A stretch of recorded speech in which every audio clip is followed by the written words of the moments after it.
আসসালামু আলাইকুম। আজকে আপনাদের দেখাবো মালয়েশিয়ার এলআরটি স্টেশন। এলআরটি বলতে মেট্রো রেলকে বোঝায়। আপনারা দেখবেন মালয়েশিয়ার এলআরটি সুন্দর নাকি বাংলাদেশের এলআরটি সুন্দর।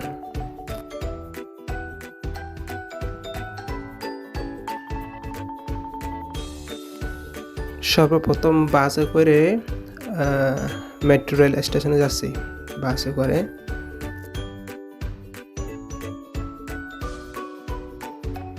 আজকে ছিল বৃহস্পতিবারে বাসের মধ্যে তেমন লোকজন থাকে না। শনি অথবা রবিবারে বেশিরভাগ লোকজন বাসে করে চলাফেরা করে। মালয়েশিয়া এরকম বাসকে র্যাপিড ক্যাল বাস বলে, র্যাপিড ক্যাল বাস।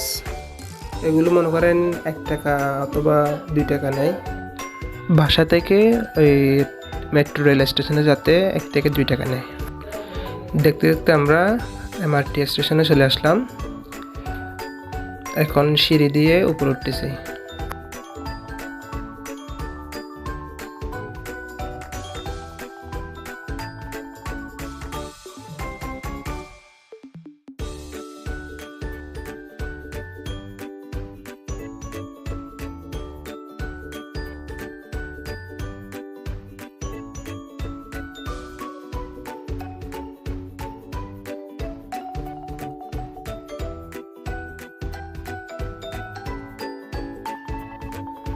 এমআরটি স্টেশনে ঢোকার সময় সবসময় দেখবেন আপনার ডান পাশে অথবা বাম পাশে কাউন্টার থাকে।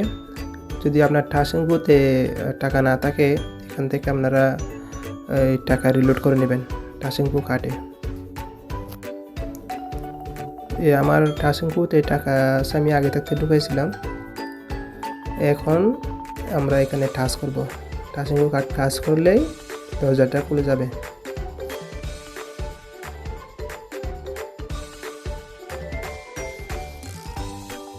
এখন আমাদের উপর যেতে হবে 2 তলায়।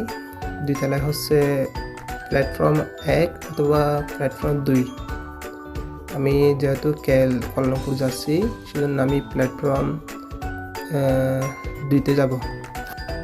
আবার এসকেলেটর দিয়ে উপরে চলে যাচ্ছি। ওই পাশে বাম পাশে লিফটও আছে, কিন্তু আমি এটা দিয়ে আছি।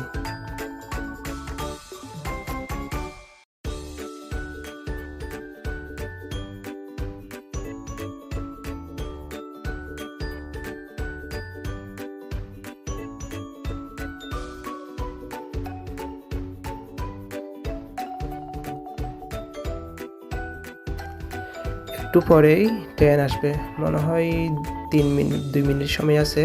2 মিনিট এখানে লেখা থাকে উপরে স্ক্রিনে।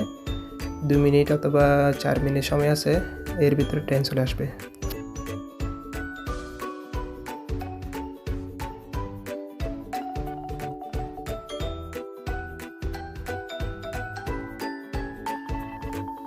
উপরে 2 তলা থেকে এই মালয়েশিয়ার একটা কি সুন্দর দৃশ্য দেখা যাচ্ছে পাশের।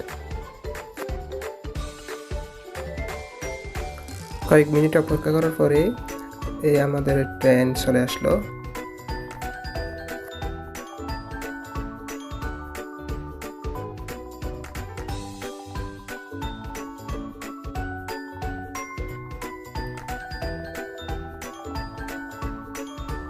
এইমাত্র ট্রেনে প্রবেশ করতেছি।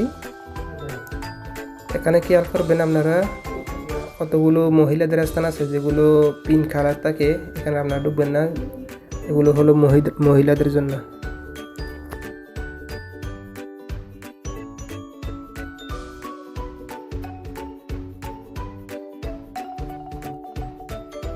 একটা ছাত্র বসে আছে, স্কুল থেকে আসতেছে হয়তো।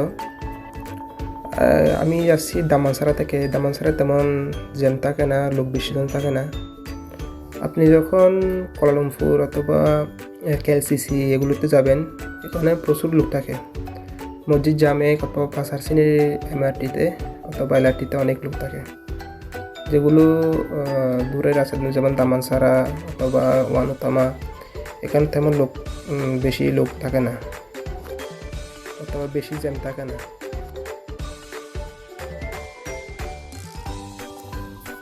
মাঠের ভিতর থেকে আপনারা বাইরের দৃশ্য দেখেন। বাইরে সুন্দর একটা গোল্ফ গল্ফের মাঠ।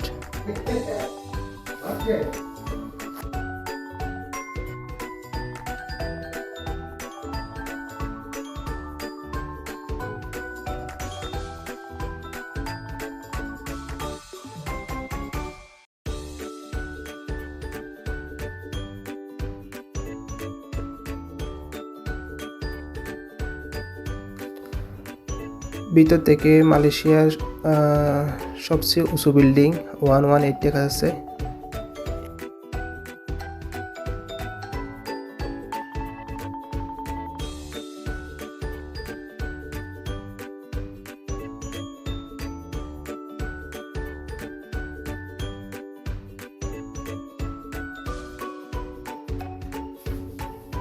আমরা দেখতে দেখতেই কুয়ালালামপুর ভাষাশ্রেণী চলে আসলাম। ভাষাশ্রেণী এলাকাটা মাটিটা অনেক গভীরে, অনেক নিচে, প্রায় 4-5 তলা বিল্ডিংয়ের সমান হবে নিচে। এখন নিচ থেকে আমরা উপরে উঠতেছি।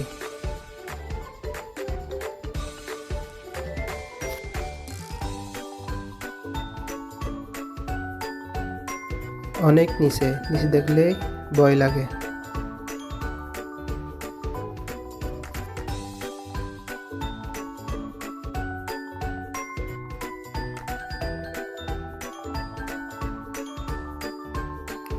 দেখতে দেখতে আমরা একদম উপরে চলে আসলাম, মাটির ভিতর থেকে উপরে চলে আসলাম।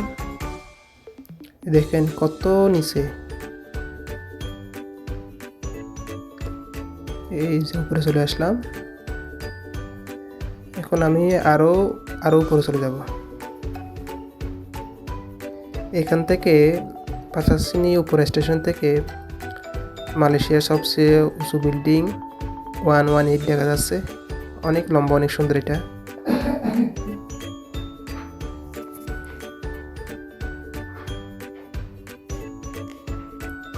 এখন আমি অন্য একটা ট্রেনের জন্য অপেক্ষা করতেছি। আরেকটার জন্য অপেক্ষা করতেছি। এই যে ট্রেন চলে আসলো, এটা দিয়ে যাব আমি মসজিদ জামেক। কুয়ালালামপুর অথবা ভাষাশ্রেণী, কুয়ালালামপুর আশেপাশের জায়গাগুলোতে মানুষের অনেক জ্যাম থাকে, সেজন্য সিট পাইনি, বসে দাঁড়িয়ে আছি। এই যে ট্রেন একটা চলে আসলো।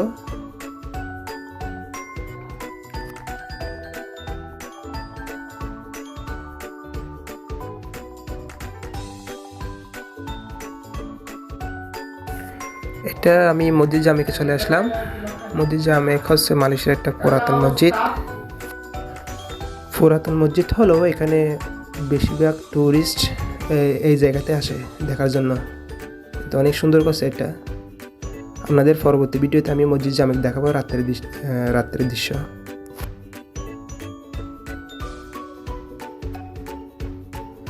এই যে আমি এখন LRT অথবা মেট্রো রেল স্টেশন থেকে বেরিয়ে যাব। বের হওয়ার সময় আমরা ওই আগের মতো টাচিংগো কার্ড এখানে টাচ করব। এখানে টাচ করলে কতটা কাটছে দেখা যাবে, তারপর আমরা বেরিয়ে যাব। দেখতে দেখতে চলে আসলাম। আমি আসলাম আমপাংয়ে। কুয়ালালামপুর মসজিদ জামেক থেকে আমি আমপাংয়ে আসছি একটা আমার ফ্রেন্ডের সাথে দেখা করার জন্য। এখন লিফটে করে নিচে যাব।